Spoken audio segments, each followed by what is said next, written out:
इंदौर का तो स्थान है ही। भारत स्वच्छतम राजधानी, मध्य प्रदेश की राजधानी भोपाल स्वच्छतम राजधानी है, लेकिन इस बार शहरी क्षेत्रों में मध्य प्रदेश नंबर 1 स्वच्छता में आया है। इसके लिए मैं भूपेंद्र जी, उनकी टीम को, भदौरिया जी को और आप सबको बधाई देता हूं। एक बार तालियां बजाइए। लेकिन मैं ताली इसलिए भी बजवा रहा हूं, क्या है, नंबर 1 का तमगा छीनना नहीं चाहिए। हमको भी अपने शहर को नंबर 1 पे ले जाना है। आदरणीय भूपेंद्र सिंह जी, आदरणीय ओपीएस भदौरिया जी, हमारे राज्य मंत्री, मेरे विधायक साथीगण, भाई रामेश्वर जी, बहन कृष्णा जी, महापौर भोपाल बहन मालती राय जी, इंदौर भाई पुष्पमित्र जी, हमारे सभी महापौरगण, मुकेश टटवाल जी, गीता अग्रवाल जी, संगीता सुशील तिवारी जी, माधुरी पटेल जी, प्रहलाद पटेल जी, विक्रम उइके जी, शारदा राजेंद्र सोलंकी जी, अमृता आशीष यादव जी, योगेश ताम्रकार जी, हमारे प्रमुख सचिव नीरज मंडलोई और आयुक्त भरत यादव, सभी नगर पालिका और नगर पंचायतों के मेरे प्रिय अध्यक्ष और उपाध्यक्ष बहनों भाइयों, और सबसे बड़ी संख्या में जो उपस्थित है और सबसे नीचे की इकाई है, जनता सवेरे ही सवेरे जाके जिनको पकड़ लेती, मर गए, मच्छर हो रहे हैं, ऐसे मेरे पार्षद बहनों और भाइयों, आप सबका अभिनंदन, आप सबका स्वागत, आप सबको बधाइयां और आप सबको शुभकामनाएं। आप सफल हो और सफल होके जनता की सेवा करते करते आप सब ऐसा स्थान बनाएं कि जनता अपने पलक पावड़े पे आपको बिठा ले और आप अपने शहर और अपने प्रदेश की प्रगति और विकास के लिए लगातार आगे बढ़ते जाएं। 2-3 पहले मैं आपको टिप्स देना चाहता हूं, गुरु मंत्र देना चाहता हूं। देखो, अब पीछे वालों को नहीं दिख रहा हूं मैं। देखो मेरे बहन और भाई, ये लोकतंत्र की पहली बैठे रहो। आज मामा खड़ा है, बाकी सब बैठो और चिंता मत करो। ऐसा साथ निभाऊंगा कि आराम से काम करते आगे बढ़ते चले जाओगे, अपने शहर को आगे बढ़ाओगे। देखो, पहली चीज जो आप ध्यान रखना, क्योंकि मेरा अनुभव बहुत बड़ा हो गया है, 33 साल से तो मैं विधायक हूं, सांसद हूं, मुख्यमंत्री हूं, और इसलिए मेरी ड्यूटी है कि आप अपनी ड्यूटी का निर्वाह ठीक से कर सके। इसलिए कुछ चीजें प्रशिक्षण हैं, इसलिए मैं आपको बताऊं। पहली चीज, हमेशा हमेशा विनम्र बने रहना। देखो, कई बार जब हम पद पे पहुंचते हैं तो थोड़ा सा मन में आ ही जाता है, जानते नहीं हो मैं कौन हूं। लेकिन अगर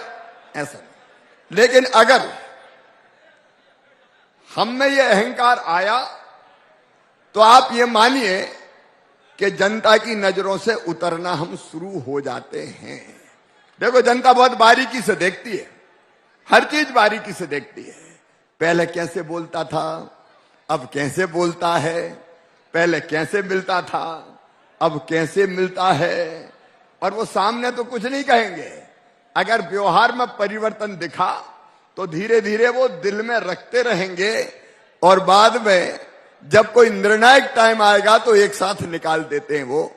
तो पहली चीज, हम अहंकार ना लाएं, हम विनम्र बने रहें, ये पहली चीज है। मेरी बात सब सुन रहे हैं ना? अरे सुन रहे कि नहीं? पहली चीज विनम्रता। दूसरी चीज, कोई भी कागज पे बिना पढ़े लिखे दस्तखत मत करना, पढ़े बिना कहीं दस्तखत मत करना। मेरी बात समझ गए? और नहीं तो कहीं आ गया कोई कर्मचारी, मेरी बात सुन ले, पहले मेरी बात सुन, ये प्रशिक्षण है, बात सुन ले। मैं इसलिए कह रहा हूं, मैंने ऐसे देखे कि हम क्या करें, हमने तो पढ़ा ही नहीं था मामा जी, दस्तखत करवा लिए। तो ऐसा कभी नहीं करना। नियम पढ़ो, प्रक्रिया पढ़ो, सारी जानकारी लो, और हर चीज पढ़ के करना, बिना पढ़े मत करना। ये मूल मंत्र दे रहा हूं। नहीं, कई बार हमने ढंग से कोई चीज नहीं देखी और गड़बड़ हो गई तो दूसरा नहीं पकड़ाता, पकड़ाते हैं तो हम पकड़ाते हैं, फंस जाते हैं। और इसलिए खूब पढ़ें, नियम समझें, प्रक्रिया समझें, और उसके बाद जब चीज ठीक समझें तभी हम कागज पर साइन करें, दस्तखत करें। एक बात जरूर आप ध्यान में रखें कि हम जितने भी हैं, चाहे हम मेयर हो, चाहे हम नगर पालिका नगर पंचायत के अध्यक्ष हो, चाहे हम उपाध्यक्ष हो, ये कैमरा वाले भी मुझे डिस्टर्ब नहीं करें भाई, चाहे हम उपाध्यक्ष हो और चाहे हम पार्षद हो, देखिए, और मुख्यमंत्री हो जाए, मंत्री हो, हम सब हैं जनता के सेवक। सेवक हैं कि नहीं बताओ? सेवक हैं कि नहीं? लोकतंत्र में हम हैं जनता की सेवा के लिए, जनता की बेहतरी के लिए।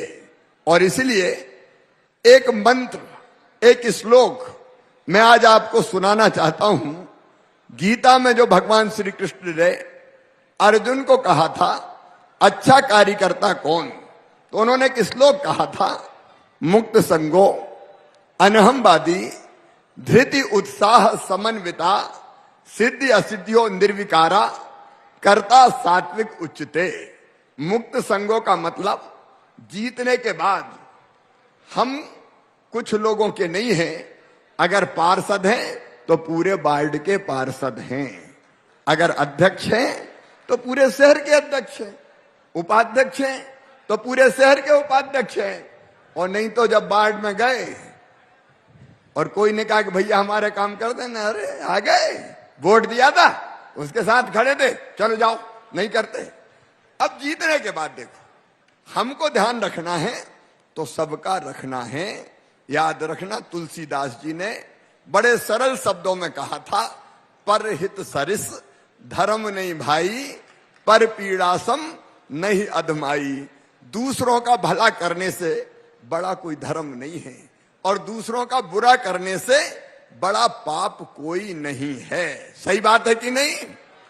तो जीतने के बाद हम सबके हैं, हम बेहतर काम करने की कोशिश करेंगे। जिनने आज नहीं दिया कल अपन को देंगे, अच्छा काम करेंगे तो क्या चिंता की बात है, कल मौका देंगे वो। और इसलिए मुक्त संगो अनहमवादी मतलब घमंड नहीं आना चाहिए, अहंकार नहीं होना चाहिए। अनहमवादी का मतलब देखो, हम सब जानते हैं घमंड कौन का बचा। लो बाप अपने बुजुर्ग कहते थे रावण कंस का नहीं बचा, तो कौन का बचेगा? इसलिए घमंड मत करना, अच्छे नेता बनना। मुक्त संगो अनहमवादी। धृति मतलब मेरी बहनों और भाइयों, धैर्य हमेशा रखना। देखो अब अपन ने ऐसा काम चुना है जिसमें जनता रोज आएगी, सवेरे 6 बजे पहुंच गए और पार्षद जी पानी नहीं आओ, और आपने कि मर जाए का वोट देकर खरीद लो का, हमें सवेरे से आ गए। अब एक विचार ये हो सकता है मन में कि सवेरे सवेरे आ गए, अरे भैया चुने हैं तो आएंगे। भाई जनता के पास जनता तो नहीं आई थी कि आप खड़े हो जाओ, अपन ही गए थे कि सेवा करवाओ, हम आपके सेवक हैं। तो भैया सवेरे भी आएंगे, शाम को भी आएंगे, दोपहर को भी आएंगे, रात को भी आएंगे। बीमार हो जाएंगे तो आएंगे, पानी नहीं मिलेगा तो आएंगे, बिजली नहीं मिली तो आएंगे, मच्छर भिन भिनाए तो आएंगे। क्योंकि वो कौन के पास जाए, मामा तो आसानी से मिल नहीं सकता। सबसे जल्दी कौन मिलेगा? सबसे जल्दी मिलेगा पार्षद।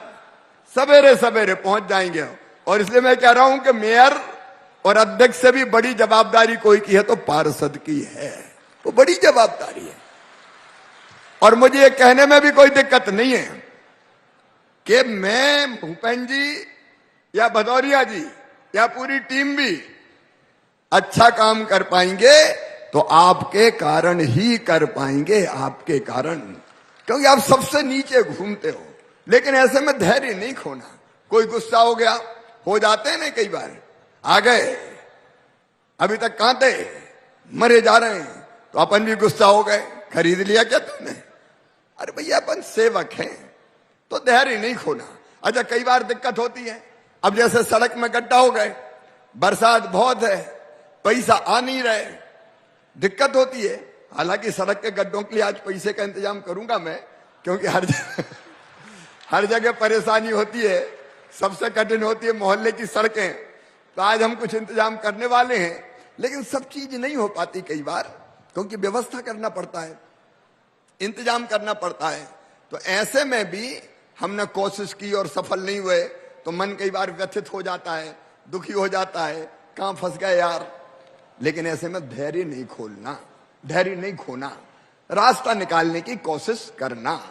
और इतना मैं आपको विश्वास दिलाता हूं कि हमारी सरकार, हमारे मंत्रीगण, आपके मेयर, अध्यक्ष आपको पूरा सहयोग करेंगे, मिलकर हम करने की कोशिश करेंगे। और एक बात और सुनो, उत्साह से हमेशा भरे रहना, धृति उत्साह। देखो अपन है जनता के नेता, अगर अपन निराश हो गए, अपन ने निराशाजनक बात शुरू कर दी, तो फिर कुछ हो ही नहीं सकता, जनता भी निराश हो जाएगी। देखो नेता वो है जो कभी निराश और हताश नहीं होता, हर परिस्थिति में जो रास्ता निकालता है। तो उत्साह से भरे रहना। नहीं जनता आई अपने पास कि फलाना काम नहीं हो रहा, तो अपन ने भी कह दिया अरे नहीं हो सकता, बेकार की बात है यार। लेकिन हम देखो, दो तरह के लोग होते हैं। एक वो होते हैं जिनके पास जिंदा जाए तो उसको भी मुर्दा कर दे, अरे कुछ नहीं हो सकता, अरे सब बेकार है। वो अच्छा भला आदमी आए तो उसको भी मुर्दा कर दे। और एक वो हो सकता है, एक वो होता है जो मुर्दे में भी प्राण फूंक दे कि कैसे नहीं होगा, मिलके करेंगे, करके देंगे, चिंता मत करो।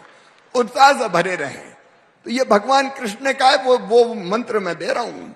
ऐसे कार्यकर्ता जो सफलता और असफलता में भी समान होते हैं, वो होते हैं सात्विक कार्यकर्ता। और एक और आप रट लेना मेरी बात, एक सूत्र है सफल होने का सूत्र, क्योंकि आप यहीं तक थोड़ी रहना है, अपन को और भी आगे जाना है।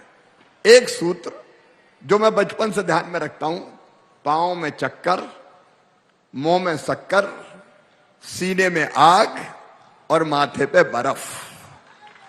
पांव में चक्कर मतलब सवेरे उठो और निकल जाओ अपने शहर में, निकल जाओ अपने वार्ड में।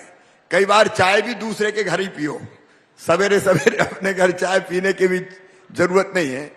टाइम बांध के 1 घंटा भ्रमण करूंगा और लोगों से मिलना जुलना, संवाद, चर्चा, लोगों से बचना नहीं है, लोगों के सामने जाना है, उनको मिलने का मौका देना है। कई बार नहीं होगी आज समस्या हल देखेंगे, लेकिन लगातार अपने कार्य क्षेत्र में घूमते रहो। इसका मतलब है पांव में चक्कर। समझ गए मेरी बात? पीछे से आवाज नहीं आ रही, मेरी बात समझे? पांव में चक्कर। और दूसरी है मुंह में शक्कर, मतलब कड़वा मत बोलो, मीठा बोलो। अगर कोई चीज तत्काल नहीं हो सकती तो प्रेम से तो बोल लो यार। प्रेम से बोलने में कुछ लगता है क्या? बताओ, पीछे तक बताओ, लगता है क्या? अच्छे ऐसी वाणी बोलिए मन का आपा खोए, आपहू को शीतल करे और शीतल होए। कई बार तो मीठी वाणी में ही काम चल जाता है कि भैया कुछ हुआ नहीं हुआ, बात बड़े अच्छे से करी, आदमी तो अच्छा है, बहन तो अच्छी है। कई बार इसमें भी काम चल जाता है। और इसलिए करने की कोशिश करना, लेकिन बोलना अच्छा, क्योंकि हम जनप्रतिनिधि हैं। देखो अपनी व्यक्तिगत जिंदगी नहीं रह सकती कि हमें नहीं सुनना, हम नहीं सुनना तो चुनाव काय को लड़े, जीत के काय को आए, सुनना ही पड़ेगा, तुम्हें अच्छे से बोलना ही पड़ेगा। हम अच्छे से बोलेंगे तो हम लोगों को संतुष्ट भी करेंगे और हमारी छवि भी लोगों के दिल और दिमाग में अच्छी बनेगी। ये हो गया मुंह में शक्कर। और सीने में आग मतलब काम करने की तरफ होनी चाहिए। मेरे वार्ड को सबसे अच्छा वार्ड बनाऊंगा, स्वच्छता में बनाऊंगा, विकास में बनाऊंगा, लोगों की समस्याओं को हल करने में बनाऊंगा या बनाऊंगी, इसमें कसर नहीं छोड़ना। ये सीने में आग होती है। देखो आदमी को आलसी कभी नहीं रहना चाहिए। मैं मेरा ही उदाहरण दे रहा हूं। मैं सवेरे 6:30-7 बजे कई बार वीडियो कॉन्फ्रेंसिंग से कलेक्टरों को, कुछ जिलों को जोड़ लेता हूं। सवेरे सवेरे मेरा काम शुरू हो जाता है। सवेरे से लेके देर रात तक काम करता हूं। मैं थकता इसलिए नहीं हूं कि एक आग अंदर जलती रहती है कि और कर तू केवल सोने के लिए थोड़ी है, तू बैठने के लिए थोड़ी है, तू 8 करोड़ 8.5 करोड़ लोगों के लिए है, तो ये आराम करने का कोई हक नहीं है, तो कर। और एक और बात बताता हूं अनुभव की, कि जब ये तड़फ मन में पैदा होती है तो अपने शरीर से ऐसे रसायन निकलते हैं जो दिन रात काम करने की ताकत देते हैं, शक्ति देते हैं। ये मैं ऐसे ऐसे झूठ मूठ नहीं कह रहा। अगर किसी को मैया वैष्णव देवी के दर्शन करने जाना हो तो पैदल कितना चलना पड़ता है? 14 किलोमीटर। आप बताओ, भोपाल में मैं आपसे कह दूं पहाड़ पर चढ़ने की नहीं कहूं, मैं वैसे ही कह दूं 14 किलोमीटर चले जाओ, कोई जाएगा क्या? जा ही नहीं सकता। अरे कहां मर जाएंगे, गाड़ी चाहिए जरा में। लेकिन मैया के दर्शन की तरफ अगर मन में है तो 14 किलोमीटर कैसे चढ़ जाते हैं पता ही नहीं चलता, क्योंकि मन में संकल्प हो गया कि हमको ये पूरा करना है। याद रखना, मैं जो बता रहा हूं अपने अनुभव से बता रहा हूं। अगर मन में तड़फ है तो शरीर से ऐसे रसायन निकलते हैं जो दिन और रात काम करने की ताकत आपको दे देते हैं, जैसे नरेंद्र मोदी जी को भी भगवान ने दी है। ये आता है अंदर से। और इसलिए ये अगर सीने में आग रही तो अपने आप वो चीज हमारे शरीर को उसके लायक बना देती है। और माथे पे बर्फ का मतलब है दिमाग ठंडा रखना। समझ गए नहीं मेरी बात? जरा जरा में गुस्सा हो गए, नाराज हो गए, लड़ पड़े। कई बार पत्रकार पहुंच गया सवेरे सवेरे, बड़े गड्ढा और धूल है तुम्हारे क्षेत्र में, और अपन ने भड़क के कह दिया क्या कर लोगे, है तो है तो है। पता चला वही वायरल हो रहा है, वही छप रहा है। अच्छा, एक ध्यान और रखना, आजकल ये मोबाइल बड़ा खतरनाक है। ये सोच के रखना कि जो कहते हो ये मत सोचना कि अकेले में कह रहे हो, जो कहोगे वो वायरल होगा और फिर लोग बताएंगे देखो पार्षद क्या कह रहा है, देखो अध्यक्ष क्या कह रहा है। कई बार देखा ना, जरा जरा सी चीजें वायरल होती रहती, टीवी में आ जाती, मीडिया में आ जाती है। और इसलिए माथे पे बर्फ का मतलब संयत रहना, और कोई चीज ऐसी ना निकले कि जिसके कारण अपनी प्रतिष्ठा खराब हो। तो ठंडा दिमाग अपना रहना चाहिए। ये हमारे सफल होने के गुण हैं। हमको सफल जनप्रतिनिधि बनना है, हमको सफल राजनेता बनना है। और एक बात मैं फिर दोहरा रहा हूं, नियम प्रक्रिया पूरी पढ़ना। आज उपलब्ध करा रहे हैं ना हम सारे नियम प्रक्रिया, आज उपलब्ध करा रहे हैं आपको। अब पढ़ के समझ लेना। इतनी चीजें हैं करने की, उनमें से कुछ मैं आपको बताऊंगा कि जनता को निहाल कर दोगे। जितनी चीजें हम दे सकते हैं उसी में, अगर ढंग से समझ लिया, हम कैसे कर सकते हैं ये जान लिया, योजनाएं पहचान ली, तो मैं सच कहता हूं आप जनता के दिल पे राज करोगे। ये मेरा दावा है, आप जनता के दिल पे राज करोगे। लेकिन हम पढ़े ही नहीं, देखे ही नहीं, तो फिर चीज समझ में थोड़ी आएगी। इसलिए सारी चीजें समझना। अब छोटी छोटी चीजें, बिल्डिंग परमिशन पहले 30 दिन में मिलती थी, अब तय कर दी है 15 दिन में। अब इसमें तय कर दिया है कि जो अधिकारी नहीं देगा वो आपको करवाना है, वो मुझे नहीं करना। जो अधिकारी निश्चित समय में नहीं देगा, हमने कानून बनाया है। उस कानून में public service delivery guarantee act, अगर सारी औपचारिकताएं पूरी होने के बाद भी कोई परमिशन निश्चित समय सीमा में नहीं दे रहा, तो उसके खिलाफ जुर्माना हर दिन लगता जाएगा, और वो हर जाने के रूप में जिसका काम देर से होगा उसको दिया जाएगा। लेकिन अगर अपन को पता ही नहीं है तो हम कैसे करेंगे? हर एक सर्विस की, हर एक सेवा की समय सीमा तय है। देखिए, अपने जो काम है शहरी विकास के, एक विजनरी मास्टर प्लान, उसका प्रभावी क्रियान्वयन हमको करना है। शहरी अधोसंरचना का, जिसमें सड़क, पानी, सारे निर्माण के काम आते हैं, उनको ठीक से बना के देना है। एक बात, सबके लिए आवास। मैं आज बड़ी खुशी से कह रहा हूं, भोपाल की मेयर भी यहां बैठी है, और हमारे भाई रामेश्वर शर्मा, उनके क्षेत्र में कल कार्यक्रम था।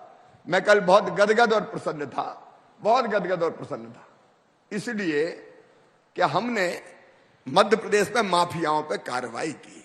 गुंडे, दादा, दबंग, बदमाश, ये जनता की जिंदगी को दूभर कर देते हैं, बड़ी बड़ी जमीनों पे कब्जा कर लेते हैं, इनके डर के कारण कई बार लोग इनके खिलाफ आवाज नहीं उठाते। मध्य प्रदेश की धरती पर ऐसे गुंडे, बदमाश और दबंगों को कुचल के हमने 21,000 एकड़ जमीन मुक्त कराई। 21,000 एकड़ जमीन। और मेरा प्लान है, मैं आपका भी सहयोग चाहता हूं कि उसमें से जो जमीन शहर में है वो जमीन हम गरीबों के मकान बनाने के लिए दे दें, गरीबों के मकान बनाए। बोलो ठीक है कि नहीं? पीछे तक से आवाज आए, ठीक है कि नहीं? कल उसकी शुरुआत हुई है नीलवड़ से। बड़े बदमाश थे, पता नहीं कौन कौन थे, नाम मैं नहीं लूंगा।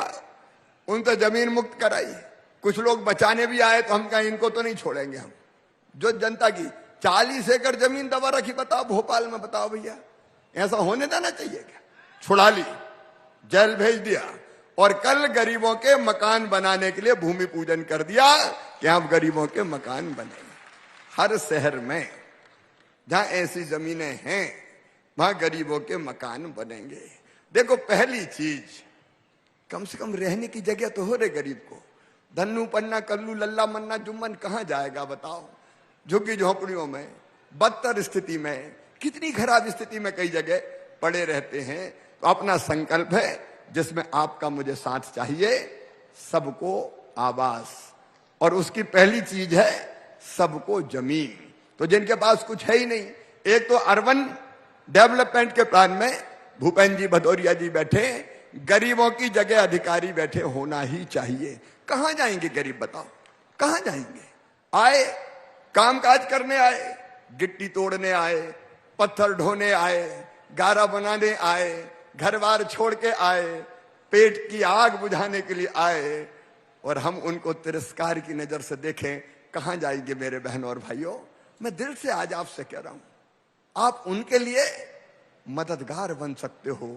हम मिलकर साथ काम करेंगे, सबके लिए रहने की जगह। और इसलिए हम एक फैसला कर रहे हैं। एक फैसला वो ये कि 31 दिसंबर 2020 तक शहरों में जो गरीब जहां रह रहा है वहां उसको रहने के लिए पट्टा दे दिया जाएगा। बोलो होना चाहिए कि नहीं? पीछे तक आवाज आए, होना चाहिए कि नहीं? देखो, लोगों की नजर अलग अलग होती है काम करने की।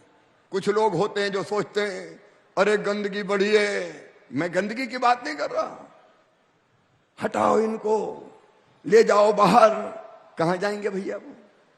कैसे पेट भरेंगे? क्या उनके बाल बच्चे नहीं है? क्या उनका परिवार नहीं है? इसका अर्थ ये नहीं है कि कोई कहीं भी मकान बना ले। आगे हम अपनी प्लानिंग में ही गरीबों के लिए स्थान सोचेंगे कि आबादी इतनी बढ़ेगी तो गरीब इतने आएंगे, तो इतनी जगह गरीबों के लिए भी चाहिए। जो खरीद नहीं सकते उनके लिए भी चाहिए। बताओ, इंसानियत के नाते ये होना चाहिए कि नहीं? और इसलिए प्लानिंग में ही करेंगे। लेकिन अब तक जो रह गए हैं, और कई बार ऐसे नियम बना देते हैं भैया, ऐसे नियम बना देते हैं कि जमीन मिल ही नहीं पाए उन्हें, पता नहीं क्या क्या लिख देते हैं, ऐसा नहीं ऐसा, वैसा नहीं वैसा। भैया साफ बात है कि जिनको देंगे उनको कोई नियम प्रक्रिया जो भी हम बनाएंगे 31 दिसंबर 2020 तक की, तब तक के लिए उनको निशुल्क दे देंगे। निशुल्क देके कहेंगे भैया ये तेरे घर की जगह। ये मैं गांव में भी करने वाला हूं। आज शहर की बात बता रहे, गांव में भी देने वाले रहने की जगह। उसके बाद मकान, वो भी हमको ढंग से देखना पड़ेगा। प्रधानमंत्री आवास योजना के मकान। और हमारी अब कोशिश ये रहेगी कि जो जहां रह रहा है, कई बार आपने देखा होगा बड़े शहरों में मेयर बैठे हैं, ऐसी जगह मल्टी बना दी जहां लोग जाते ही नहीं है, क्योंकि वहां काम ही धंधा नहीं मिले। पेट भरने के लिए अगर दूर जाना पड़े 40 किलोमीटर, तो वहां कैसे जाएंगे? तो भैया जो जहां रह रहा है उसको वहीं बसाओ, ये कोशिश करो। ठीक बात है कि नहीं? ताकि अगल बगल में काम धंधा चल सके। मैं इसमें आपसे पूछना चाहता हूं, ठीक है कि नहीं? सब नहीं बोल रहे, ठीक है कि नहीं? क्योंकि अपन को मिलकर काम करना है। आज हम काम करने के लिए इकट्ठा हुए, कर्मकांड नहीं है। क्या है, मुख्यमंत्री ने एक भाषण झाड़ा और निकल गए? काम करने के लिए इकट्ठे हुए हैं। और इसलिए हम ऐसी चीजें, वैसे ही एक बात और, एक बड़ी समस्या है आज की नहीं, 30 साल पहले, 40 साल पहले, कई जगह तो 50-50 साल पहले, इंदौर में, भोपाल में, ग्वालियर में, जबलपुर में, अलग अलग जगह, कई जगह किसानों ने जमीन बेची, या कोई बिल्डर आ गया उसने जमीन बेची। गरीब आदमी, मध्यम वर्गीय, निम्न मध्यम वर्गीय, थोड़ी बहुत पूंजी थी, पूरी पूंजी लगा के जैसे तैसे प्लाट खरीद लिया। अब देखो, एक प्लाट मेरा हो, एक मकान जिंदगी में बना पाऊं, ये सबसे बड़ी हसरत रहती है इंसान की कि मरने के पहले अपनी जिंदगी में एक मकान बना दूं अपने बच्चों के लिए। होती है कि नहीं होती? तो होती है। अब उसने उस चक्कर में प्लाट ले लिया, जैसे तैसे जिंदगी भर की कमाई लगा के उसने मकान खड़ा कर दिया। उसके बाद फिर नगर निगम आया, नगर पालिका आई, नगर पंचायत आई, ये तो अवैध है, यहां सड़क नहीं बनेगी, यहां पानी नहीं आएगा, यहां फलाना नहीं होगा। मैं आज कह रहा हूं प्रशासन को, नई अवैध कॉलोनी अगर कोई बिल्डर काटे, जेल भेज दो। नियम प्रक्रिया पूरा ना करे, जेल भेज दो, कोई दिक्कत नहीं है इसमें, वो नहीं होना चाहिए अव्यवस्था। लेकिन पुरानी कई दिनों से जहां घर बना बना के लोग रह रहे हैं, बताओ उसको वैध बनाना चाहिए कि नहीं? आपको बनाना है, मुझे बताओ बनाना चाहिए कि नहीं? आज हम ये तय करके जाएंगे, सरल नियम प्रक्रिया बना के, और उनको वैध करने का काम करेंगे, ताकि मध्यम वर्गीय और निम्न मध्यम वर्गीय भाई और बहनों को कोई दिक्कत ना हो, कोई परेशानी ना हो। हाँ, इतना जरूर है कि अपने शहर व्यवस्थित रहने चाहिए, और इसके लिए उनसे संवाद किया जा सकता है, उनसे बात की जा सकती है। वो बात हमको निश्चित तौर पर करना चाहिए, वो निश्चित तौर पर करना चाहिए। मैं नहीं इस पक्ष में हूं कि अव्यवस्थित हो, गड़बड़ हो, निकलने की जगह ना बचे। अगर सार्वजनिक प्रयोजन की कोई जमीन है तो उनको समझा के हम दूसरी जगह बसाने का भी काम कर सकते हैं, वो भी करना चाहिए। सड़क चौड़ी करना है, करना चाहिए, स्वच्छता लाना है, लाना चाहिए, लेकिन वो संवाद किया जा सकता है, केवल गरीब की कीमत पर नहीं होना चाहिए। गरीब को व्यवस्थित करके होना चाहिए, ये हमारी ड्यूटी है। इसके साथ मैं आपसे एक निवेदन और कर रहा हूं कि पूरे दिन की और सप्ताह की आप समय सारणी बनाएं कि दिन में 1 घंटा वार्ड में भ्रमण करूंगा, 1 घंटा कार्यालय में बैठूंगा, 1 घंटा निर्माण कार्यों की गुणवत्ता देखूंगा।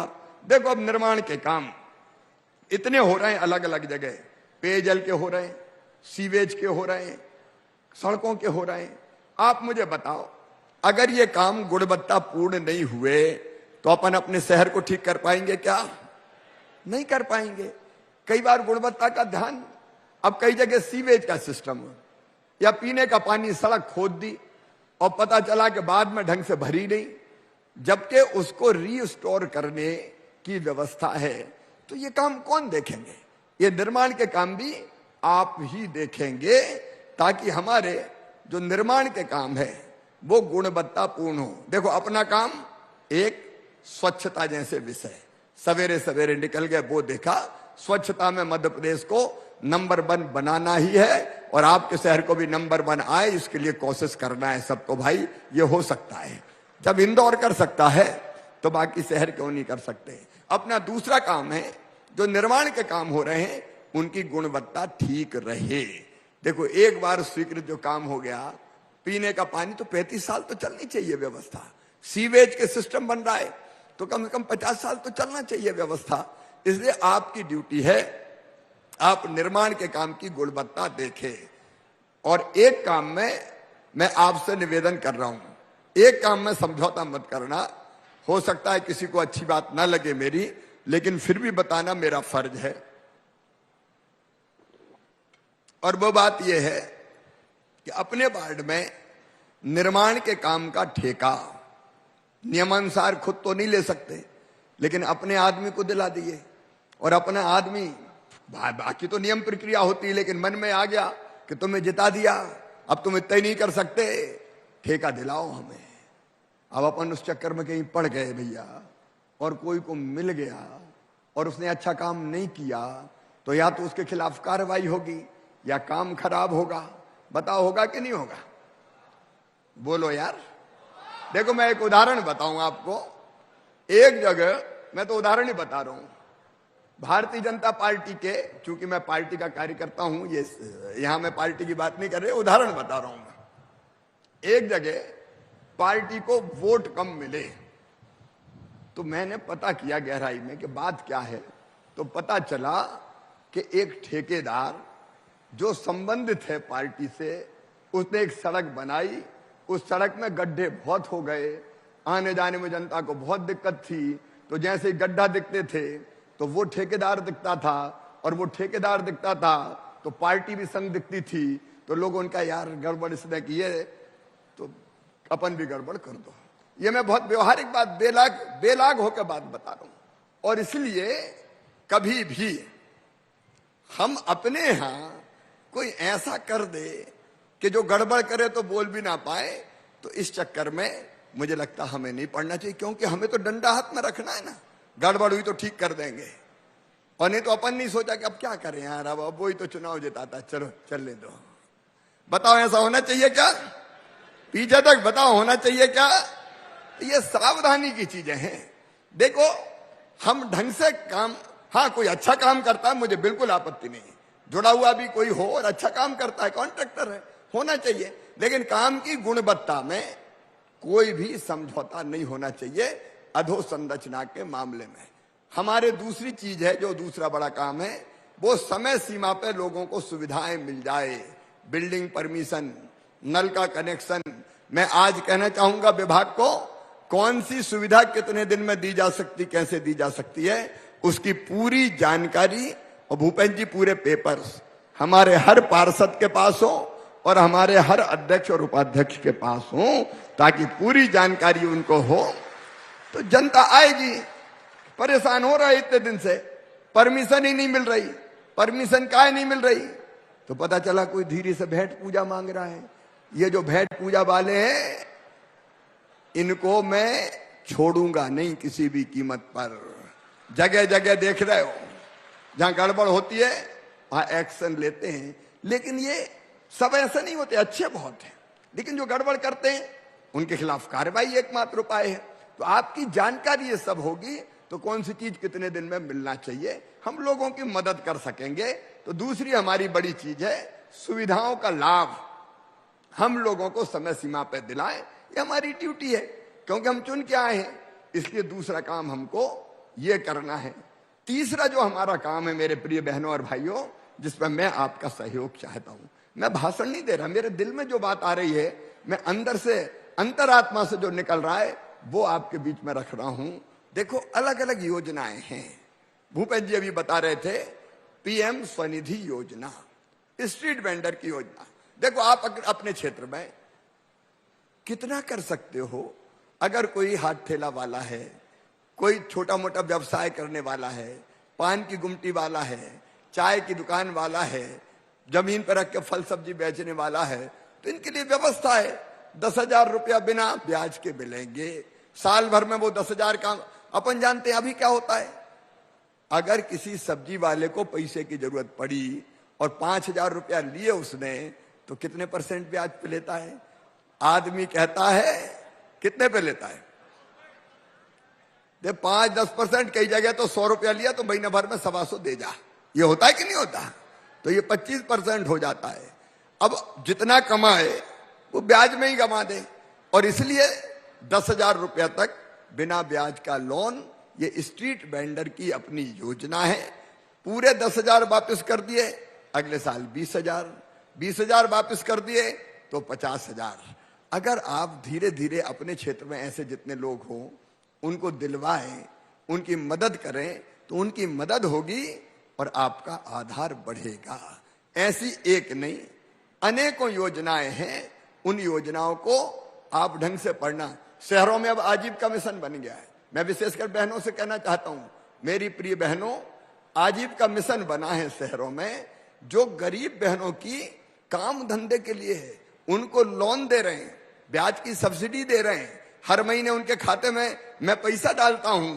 अलग अलग योजनाओं के तो ये शहरी आजीविका मिशन बना लेना, नहीं बने हो तो, और उन बहनों के साथ बैठना, उनको कई कई तरह के काम कर सकती है सरकार ने, कई तरह के काम उनके जिम्मे कर रखे, उसका वर्णन करूंगा तो देर बहुत हो जाएगी। तो उन आजीविका मिशन वाले जो हमारे भाई बहन हैं उनकी आप मदद करने का प्रयास करना। तो ये अलग अलग योजनाएं आप निकाल लो। शहर में कितनी, अभी अपन ने 38 योजनाओं के लिए, क्योंकि योजना बताऊंगा तो समय बहुत लगेगा, 38 योजनाओं के लिए वार्ड में शिविर लगाए थे और आवेदन लिए थे। आपने शिविर में भाग लिया क्या? जिनने लिया हाथ उठाओ। काफी लोगों ने लिया। अब आपको खुशी होगी जान के कि 83 लाख नए लोग, राशन नहीं मिल रहा है तो राशन मिलेगा। अब उजला रसोई गैस का कनेक्शन नहीं मिला, उजला रसोई गैस का कनेक्शन मिलेगा। अब इन सब योजनाओं का, पेंशन नहीं मिल रही, पेंशन मिलेगी। अब इन सब योजनाओं का लाभ मिले, बताओ अपनी ड्यूटी है कि नहीं? अरे है कि नहीं अपनी ड्यूटी? इसलिए अभी थोक में लाभ मिल गया। अब फिर भी अगर कोई रह गया हो तो वार्ड में भ्रमण के समय जानकारी अपन को मिल जाए और उसकी योजनाओं का हम फॉर्म भरवाएं। मैं आपको विश्वास दिलाता हूं कि जो पात्र हितग्राही होगा और छूटा होगा उसको योजना का लाभ दिया जाएगा। ये मिलके करें ना, मामा भी करे, मंत्री भी करे, मेयर अध्यक्ष भी करें और पार्षद भी करें। सही में काम में मजा आ जाएगा। मैं अकेला नहीं कर सकता ना, मैं कैसे करूंगा? हम सब मिलकर करेंगे तो कितनी मदद। 38 योजना, उनकी जानकारी भी देंगे। अलग अलग योजनाओं के फॉर्म भरवाओ, लोगों की मदद करो, कोई गड़बड़ करे तो उसकी खबर भी करो। तो हम स्मूथली कई योजनाओं को लोगों तक पहुंचा देंगे, लोगों की परेशानी कम होगी और आप लोगों के दिल में बैठ जाएंगे। आप लोगों के दिल में बैठ जाएंगे।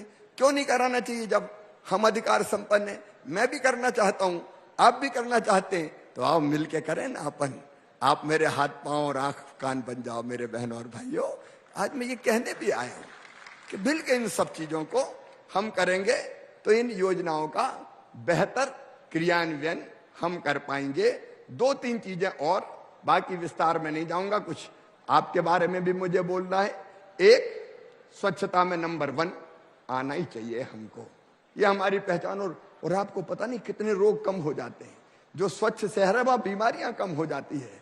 एक मेरा निवेदन और है, बाकी सब काम करते हुए अपने शहर में एक स्थान ऐसा निश्चित करो, एक स्थान ऐसा निश्चित करो कि जहां पेड़ लगाएं। कोई का जन्मदिन हो, कोई की शादी की वर्षगांठ हो, कोई माता पिता की स्मृति में, मैं रोज लगाता हूं, रोज पेड़ लगाता हूं। क्योंकि शहर को अगर हरा भरा रखना है, वातावरण पर्यावरण ठीक रखना है तो पेड़ जरूरी है। उसके महत्व को आप जानते हैं। तो हम शहर में जगह होगी नहीं है तो तय करें, और शहर बड़ा है तो ज्यादा जगह तय करें, क्योंकि वो बहुत दूर थोड़ी पेड़ लगाने जाएगा। छोटे शहर में एक जगह तय कर सकते हैं नगर पंचायत में, बड़े शहर में वार्डों में कर सकते हैं हम, कोई ना कोई जगह जहां जगह हो। तीसरी चीज, सुरक्षित शहर, हमारे शहर सुरक्षित बने। देखो भाई एक बात साफ है, बिल्कुल एकदम साफ, कि मां बहन और बेटी की तरफ गलत नजर से देखा, किसी ने दुराचार किया तो मामा तोड़ देगा, छोड़ेगा नहीं किसी भी जगह। आप जानते कई जगह बुलडोजर चलते हैं। हम केवल जेल भेज कर नहीं रुकेंगे, हम आर्थिक कमर भी तोड़ के उसको तबाह और बर्बाद कर देंगे। मां बहन और बेटी की बेइज्जती बर्दाश्त नहीं की जाएगी। और इसलिए कई जगह बुलडोजर भी चलता है। तो बुलडोजर चलना अच्छा है कि नहीं बताओ? पीछे तक बताओ, अच्छा है कि नहीं? भैया जो बातों से नहीं मानते और दुष्ट है तो क्या किया जाए? उसी से मानेंगे तो बुलडोजर से ही मानो, फिर क्या दिक्कत है? और एक मध्य प्रदेश में हमने फैसला किया कि मासूम बिटिया के साथ अगर गलत हरकत होगी तो सीधा फांसी के फंदे पे लटकाया जाएगा। मुझे खुशी है, सबसे पहला राज्य मध्य प्रदेश बना और अब तक 79 लोगों को फांसी की सजा सुनाई जा चुकी है। मेरे बहन और भाइयों, ऐसे दुष्ट हैं। कई बार तो निकट के लोग निकलते हैं, कई बार परिवार के लोग निकलते हैं। और कैसा जमाना आ गया है रे, कई बार तो बाप निकल जाता है। आत्मा रोती है, तड़पती है कि हो क्या गया है। लेकिन ऐसे लोगों को सबक सिखाना ही, ये मैं सभी पिताओं से माफी मांगता हूं, ये आम नहीं है, लेकिन कोई कोई एकाध करोड़ों में ऐसी घटनाएं हुई है, आपने पढ़ी होगी अखबारों में। और इसलिए हमारे शहर को सुरक्षित बनाना, सुरक्षित रखना जरूरी है, और इसलिए उस काम को भी हम लोग मिलके करेंगे। शहर की सुरक्षा व्यवस्था पुख्ता रहे, माहौल ऐसा हो कि रात में भी मेरी बहनें और बेटियां शहर में निकल जाएं, उसकी व्यवस्था करना बहुत जरूरी है। मैं आपसे 3-4 चीजें और कहना चाहता हूं। एक, आप सबसे मेरा निवेदन और अपील है, कई फ्लैगशिप योजनाएं हैं हमारी। एक अमृत योजना, इसके अंतर्गत घर घर पीने के पानी की व्यवस्था की जा रही है, और इसमें हम 12,000 करोड़ रुपया खर्चा करने वाले हैं। इसकी स्वीकृति इस साल से शुरू हो जाएगी। अलग अलग शहरों में जहां पेयजल और सीवरेज की व्यवस्था नहीं है, हमारी कोशिश होगी कि पीने का पानी और सीवरेज का सिस्टम। मैंने मुख्यमंत्री बनके मुख्यमंत्री शहरी पेयजल योजना बनाई थी, तो जगह जगह पानी की पाइपलाइनें बिछी, कई घरों में जल आया, लेकिन हम कोई शहर और कोई घर नहीं छोड़ेंगे। इसका भी ठीक से उपयोग कैसे हो और काम ठीक हो, इसकी आप चिंता कीजिएगा। एक योजना बनी है स्वच्छ भारत मिशन के अंतर्गत, हम सभी शहरों को कचरा मुक्त बनाने के लिए 5 साल में 4,900 करोड़ रुपया खर्चा करेंगे। अभी से काम शुरू हो जाएगा। एक, मेरे प्रिय बहनों और भाइयों, आप इस पे ध्यान देना। पीएम आवास योजना का जिक्र भूपेंद्र जी ने किया था। मकान पर तेजी से काम हो, समय पे काम हो, इसकी चिंता आप करना। मुख्यमंत्री शहरी अधोसंरचना के अंतर्गत 5,000 करोड़ रुपया के काम किए जाएंगे। अलग अलग चरणों में वो काम हम आपको देने वाले हैं, तो वो काम ठीक से हो जाए, इसकी चिंता करना। स्मार्ट सिटी मिशन में अलग काम चल रहे हैं, वो उनको स्मार्ट सिटीज के लिए हैं, तो वो ध्यान रखेंगे। 14 शहरों में रोप वे भी बना रहे हैं, इलेक्ट्रिक बसों को बढ़ावा दे रहे हैं। रोप वे मतलब जैसे उज्जैन से शुरू हो रहा है, स्टेशन पे उतरे तो सड़क पे जाना ही नहीं है, स्टेशन पे रोप वे मिलेगा और महाकाल महालोक तक जाएगा, तो सीधे आकाश मार्ग से वो जाएंगे, वहां उतरेंगे तो रास्ते में सड़क पे भीड़ नहीं होगी, कई लोग उससे ही आ जाएंगे। यह भी 14 शहरों में कर रहे हैं, और जो जो शहर उपयुक्त पाया जाएगा उस शहर में हम आकाश मार्ग का भी उपयोग करेंगे, क्योंकि सड़कों पे भीड़ बहुत ज्यादा हो गई है। कई जगह फ्लाईओवर, ओवरब्रिज बनाने की व्यवस्था हम कर रहे हैं। एक चीज और, दीनदयाल रसोई। कुछ शहरों में देखो, बाहर से आया कोई गरीब आया, मजदूरी करने आया दिन में, तो भोजन में बहुत पैसा खर्चा हो जाता है। अपनी कोशिश है कि 5 रुपया में या 10 रुपया में उसको भरपेट भोजन मिल जाए। तो मैं हर शहर में ये रसोई शुरू करना चाहता हूं। कुछ शहरों में चल रही है, जो बड़े शहर में ज्यादा शुरू करना चाहता हूं। इसमें आप सबका सहयोग चाहिए। बोलिए, चलना चाहिए कि नहीं? क्योंकि गरीब आए तो 10 रुपया में भरपेट भोजन मिल जाए, आत्मा तृप्त हो जाए, पैसा बच जाए। तो मुझे लगता है इस योजना का, यहाँ हमारे मंत्री जी द्वाय बैठे हुए हैं, अफसर बैठे, तेजी से भाई इसको लागू करो। भूखे भजन ना होए गोपाला, धर लो अपनी कंठी माला, रोटी तो चाहिए। इसलिए इस योजना पे हम काम करेंगे। और एक रैन बसेरा सर्दी के दिन है, सड़क पे नहीं। हर एक शहर को यह संकल्प लेना है कि बाहर से भी कोई गरीब आया, कामकाज करने आया, तो वो रैन बसेरा में रात में उसको जगह मिलेगी, कंबल रजाई मिलेगी, भोजन की व्यवस्था इसमें होगी रसोई में, और वो ढंग से सोए। ये मैं ऊपर के हमारे अफसर बैठे उनको भी कह रहा हूं, सर्दी के दिन है, ये ध्यान रख के अलाव जलाने से लेके बाकी सब चीजों की व्यवस्था हम लोगों को करना है, ताकि दिक्कत ना हो। एक, सड़कों के बारे में मैंने बात कही थी, नगरीय निकायों की सड़कों के पुनर्निर्माण की जरूरत है। तो अभी हम फैसला कर रहे हैं कि आज हम अभी जो व्यवस्था हम करने वाले 770 करोड़ रुपया इन सड़कों के सुधार के लिए हम खर्चा करेंगे। अलग अलग निकायों में जहां सख्त आवश्यकता है, ये पैसा एक बार की सहायता सड़कों के गड्ढे ठीक करने के लिए दी जाएगी, तो उसकी आप चिंता कीजिएगा। एक और मुख्य नगर पालिका अधिकारियों के रिक्त पद हैं, कई अच्छे सीएमओ कई जगह नहीं है, ये शिकायत आती है। कई जगह मैं जाता हूं तो कोई गड़बड़ मिलता तो मैं हटाता भी हूं, लेकिन केडर बनाना बहुत जरूरी है और इसलिए हम इनमें पदोन्नति भी करेंगे और नई सीएमओ की भर्ती भी करेंगे और अच्छे प्रभारी सीएमओ मिल जाए उसका इंतजाम करेंगे ताकि आप ढंग से काम कर सकें। किसी भी कर्मचारी की भगवान करे दुर्घटना में मृत्यु ना हो, लेकिन कई बार ऐसी घटनाएं हो जाती है। इसलिए सफाई कर्मचारियों के लिए जो समूह बीमा योजना लागू है उसमें मृत्यु होने पे 2 लाख रुपए की राशि दी जाती है, उसको बढ़ा के भगवान ना करे कभी राशि देना पड़े, हम 5 लाख रुपया की व्यवस्था करेंगे ताकि उसका परिवार पल सके, परिवार को मदद मिल सके। नगरीय निकायों के कार्यालय भवन जहां नहीं है वहां 1-1 करोड़ रुपए की राशि कार्यालय भवन के निर्माण के लिए दी जाएगी ताकि बैठने का एक विशेष स्थान हो सके।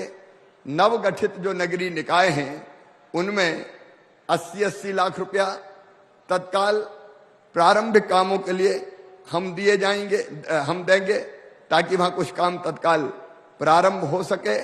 और इसके साथ मेरे प्रिय बहनों और भाइयों, देखिए मैं मुख्यमंत्री हूं और आप पार्षद हैं या अध्यक्ष हैं, ये भेद मैं नहीं करता। एक जवाबदारी मैं संभाल रहा हूं, एक जवाबदारी आप संभाल रहे हैं, काम दोनों का बराबर है। कोई वार्ड का मुख्यमंत्री है, कोई प्रदेश का मुख्यमंत्री है, अंतर इतना ही है आप अपने वार्ड के हो, आप अपने वार्ड में ठीक से काम कर सको और आपके काम में कोई बाधा ना बने। हम अफसरों को भी सख्त निर्देश देंगे कि आपके साथ मिलजुल के काम करें और आपकी भावनाओं के अनुरूप, जनता की भावनाओं के अनुरूप बेहतर काम हो। लेकिन काम करने के लिए कई बार और सुविधाओं की आवश्यकता होती है और इसलिए चाहे मेयर हो, चाहे नगर पालिका अध्यक्ष हो, चाहे नगर पंचायत अध्यक्ष हो, चाहे नगर पालिका के उपाध्यक्ष हो, नगर पंचायत के उपाध्यक्ष हो, हमारे नगर निगमों में सभापति हो, सबके मानदेय को बढ़ा के मैं दुगना करता हूं। दुगना मानदेय उनको दिया जाएगा और मानदेय दुगना करने के साथ साथ भत्ता भी जो दिया जाता है पार्षद सहित, उस भत्ते को भी दुगना किया जाता है ताकि हमारे अध्यक्ष हो, मेयर हो, पार्षद हो, उपाध्यक्ष हो, सब ढंग से काम कर सके। नहीं सवेरे सवेरे कोई आ गए तो कई बार चाय का तो पूछ नहीं पड़ता है, अब भत्ता मत्ता है ही नहीं, कहां से पिला दें भैया रोज। अरे चुनाव जीतने की कई दिक्कतें भी, अरे गए थे बोले चाय तक की नहीं पूछी, जय में नाराज हो गए कई। और इसलिए कम से कम चाय पानी की व्यवस्था तो ठीक से बन जाए और आपको काम करने में सुविधा हो, इसलिए ये व्यवस्था कर रहे हैं। मेरे प्रिय बहनों और भाइयों, आप सब, मेरी सबसे अपील है, देखिए मध्य प्रदेश में एक नई कार्य संस्कृति विकसित करें। मुख्यमंत्री से लेके, मेयर से लेके, पार्षद से लेके, अध्यक्ष उपाध्यक्ष से लेके हम सब एक चैन बन जाए ना, ऊपर से लेके नीचे तक की चैन, तभी तो मैं ठीक से काम कर पाऊंगा। वार्ड में गड़बड़ है तो आप मुझे बता देना कि मामा गड़बड़ हो रही है, मामला ठीक नहीं है, तो मैं तत्काल ठीक करने की कोशिश करूंगा और बेहतर काम करने में मैं आपका सहयोग लेता रहूंगा।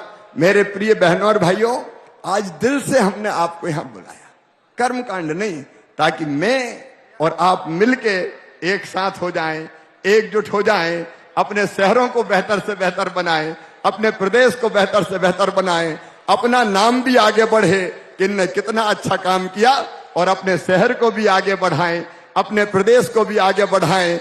इस काम में मेरे बहनों और भाइयों मुझे आपका सहयोग चाहिए। बोलिए सबका सहयोग मिलेगा, सबका सहयोग मिलेगा, सब मिलके काम करेंगे। मैं भी कसर नहीं छोड़ूंगा, आप भी कोई कसर नहीं छोड़ेंगे।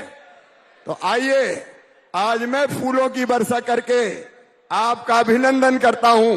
सब तक फूल भले ना पहुंच पाए, लेकिन मेरी भावनाएं पहुंचेंगी, इसलिए कि आप बेहतर काम करें, आप अच्छा काम करें, आप सफल हो, आप यशस्वी हो, और आप और हम मिलके अपने शहर को बेहतर से बेहतर बनाएं, अपने वार्ड को बेहतर से बेहतर बनाएं, उसमें मैं आपको सहयोग देने में कोई कसर नहीं छोड़ूंगा। आइए सब मिलकर साथ काम करेंगे।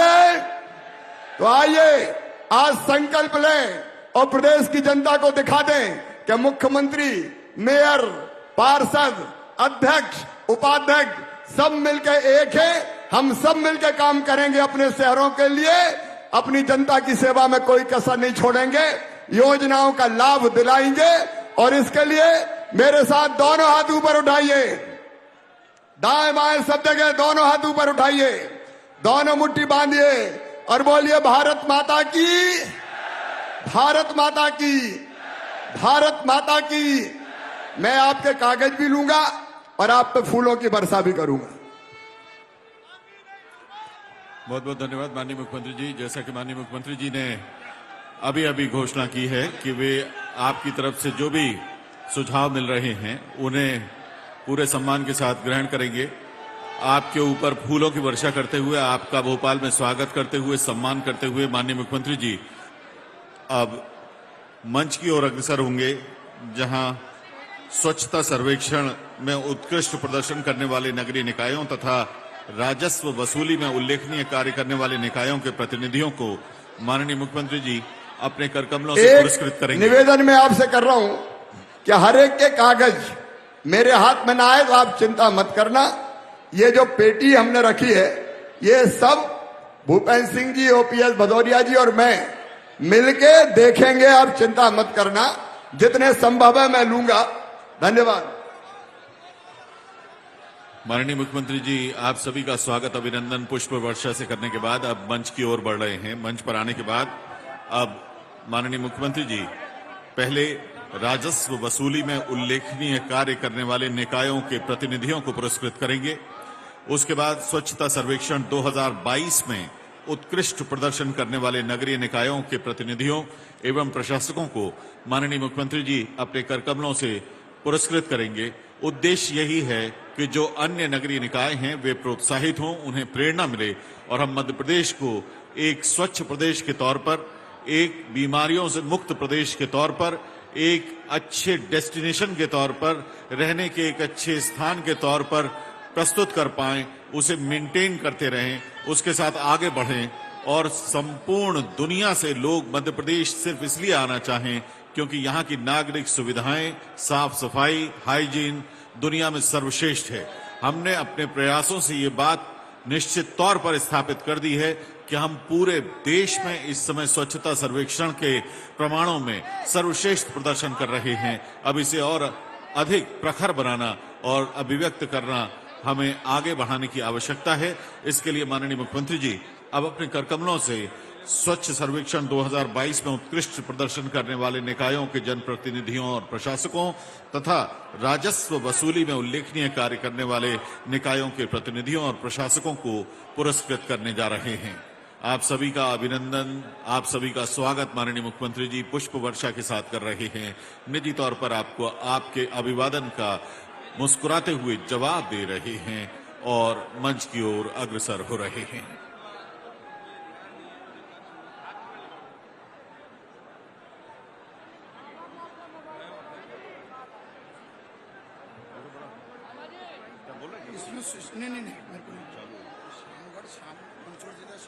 भोपाल के लाल परेड ग्राउंड में मुख्यमंत्री शिवराज सिंह चौहान पहुंचे हैं, जहां नगरीय निकाय के नवनिर्वाचित जनप्रतिनिधियों को प्रशिक्षित मुख्यमंत्री शिवराज सिंह चौहान ने किया है। आपको बता दें कि सभी नवनिर्वाचित जनप्रतिनिधियों को प्रशिक्षित सीएम शिवराज ने किया है। इसी के साथ सफलता का मंत्र भी उनको दिया है।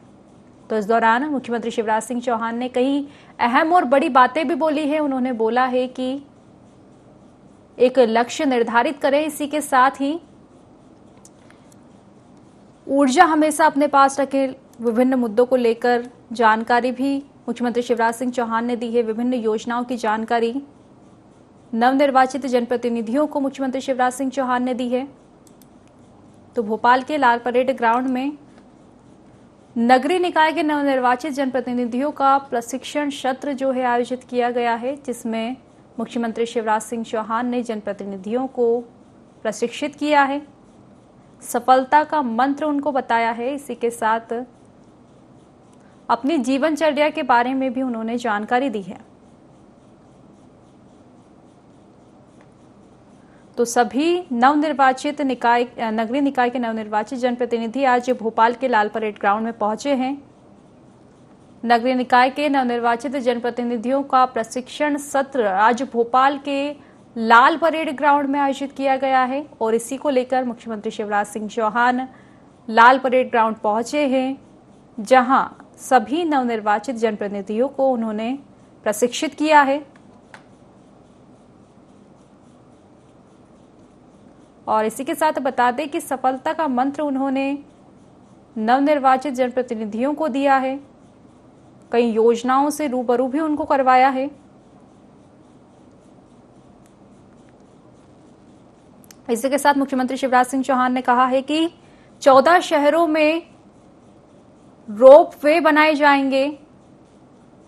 ट्रैफिक व्यवस्था के सुधार के लिए बड़ा कदम मुख्यमंत्री शिवराज सिंह चौहान उठाने जा रहे हैं। इसी के साथ उन्होंने कहा है कि उज्जैन में भी सीधे रेलवे स्टेशन से महाकाल लोक और महाकाल मंदिर के लिए व्यवस्था की जाएगी, जिससे सीधे महाकाल लोक और महाकाल मंदिर जो भी यात्री या फिर भक्त रहेंगे सीधे पहुंचेंगे और इसी से ट्रैफिक की जो व्यवस्था है वो सुचारू रूप से चलती रहेगी। तो कई बड़े कदम, अहम कदम मुख्यमंत्री शिवराज सिंह चौहान उठाने जा रहे हैं। ट्रैफिक व्यवस्था को सुचारू रूप से चलाने के लिए भी कई योजनाएं मुख्यमंत्री शिवराज सिंह चौहान ला रहे हैं। इसी के साथ कई अन्य योजनाओं से भी रूबरू जनप्रतिनिधियों को इस दौरान उन्होंने किया है।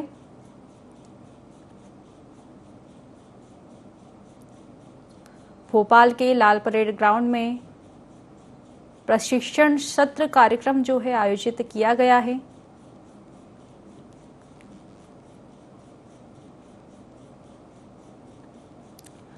तो लाल परेड ग्राउंड में कार्यक्रम आयोजित है। मुख्यमंत्री शिवराज सिंह चौहान इस कार्यक्रम अभी बचा हुआ है। जिन्हें अच्छा काम किया है उनको पुरस्कृत किया जा रहा है।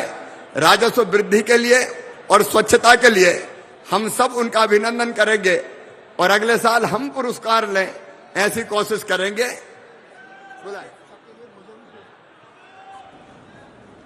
नगर पालिका परिषद जिनकी